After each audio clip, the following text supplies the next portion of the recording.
All right, so we have the event handlers for this delete button, right? That we can retrieve the user ID that we want to remove, and we're going to pass it over to the delete user in the service, right? So let's implement that. If we go into the service, notice that we don't have the delete user.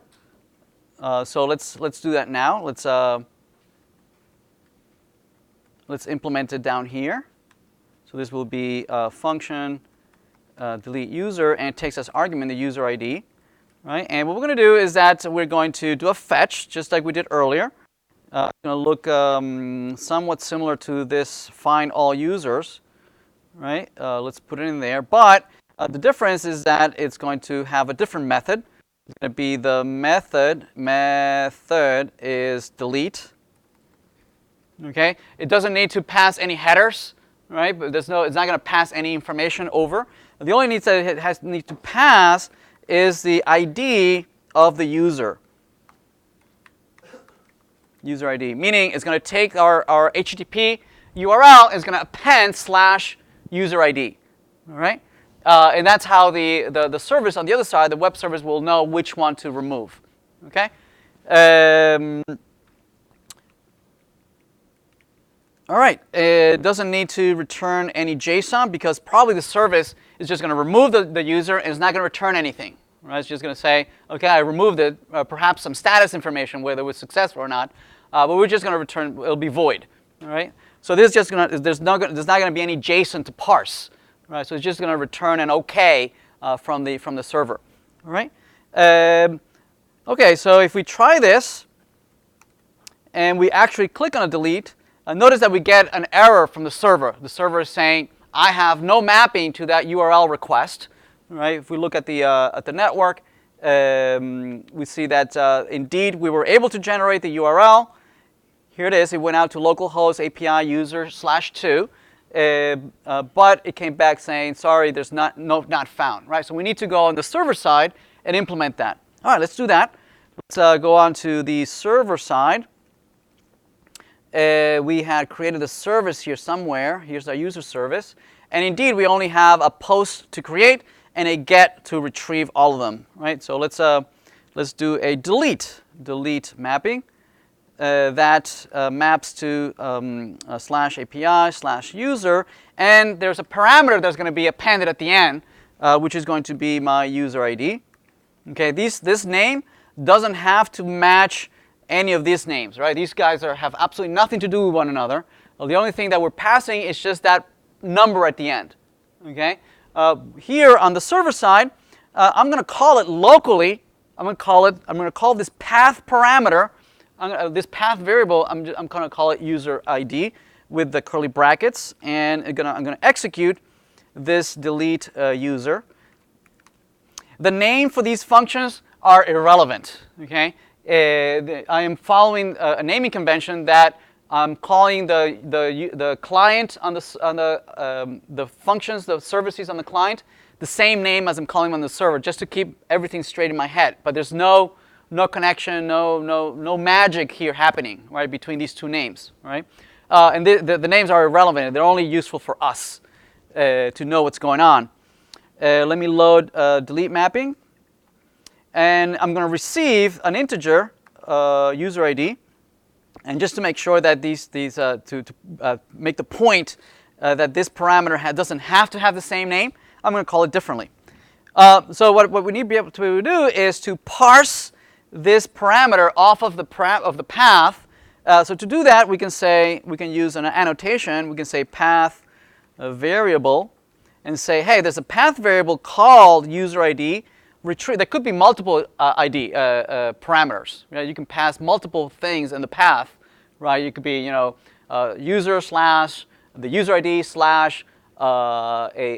some course that I taught / the ID of the course, right? So this could be, it could be a lot of parameters.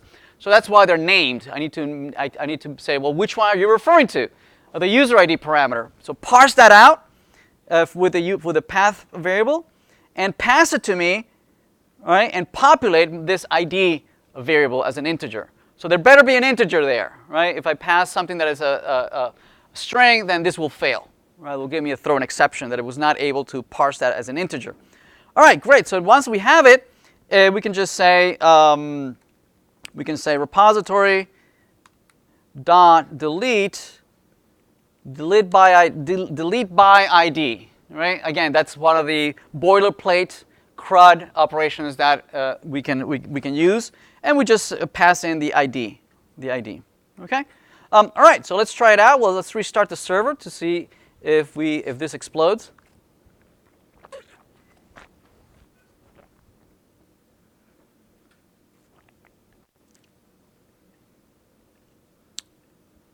All right. So let's refresh this.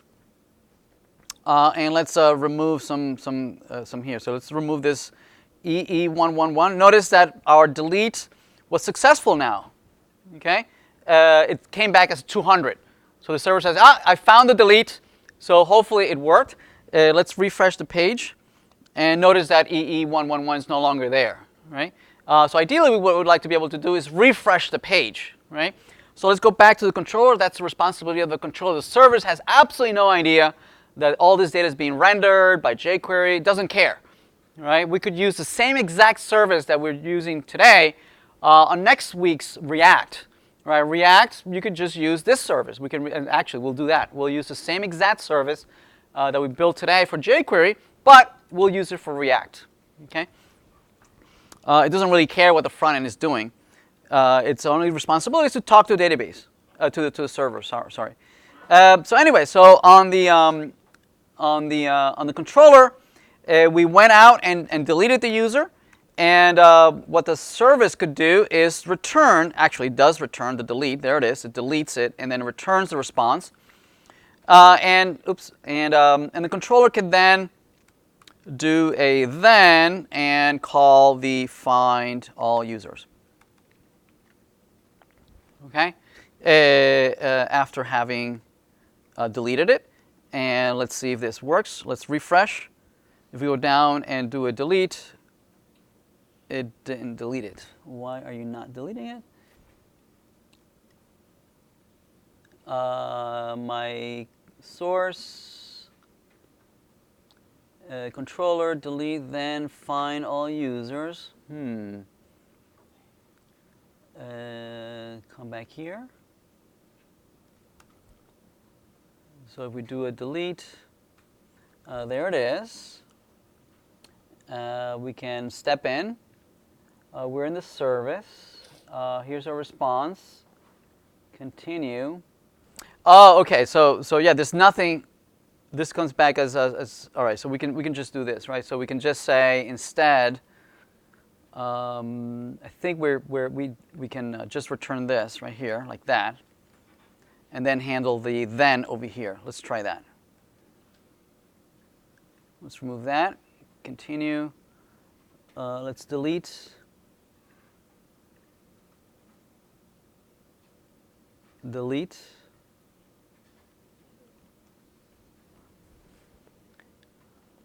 Delete. Wait, what's going on here? Delete. Oh, notice that it's adding. It's adding, right? Okay, you know what's going on? It's that it is deleting, right? But it goes and fetches the users and it appends them again at the bottom, right? So what's happening is that the DOM is being left dirty from the previous, right? From the previous time. So what we could do is that in the rendering, right when we're rendering, what we could do is just clear out the t-body. We can say t-body just empty. Right, so that's what it's going to do. Is just any content, right, that was originally there, it's just going to clear it out, right? It's going to leave it empty. All right, so let's try that. Okay, now we only have two. So let's create a couple. Okay, and let's delete www. There it is. All right, so it's working. There we go. All right. So yeah, so that empty just clears out, just like a re-rendering, right? You want to clear out and then re-render on top of it. All right, awesome. So we're pretty much done with many of these.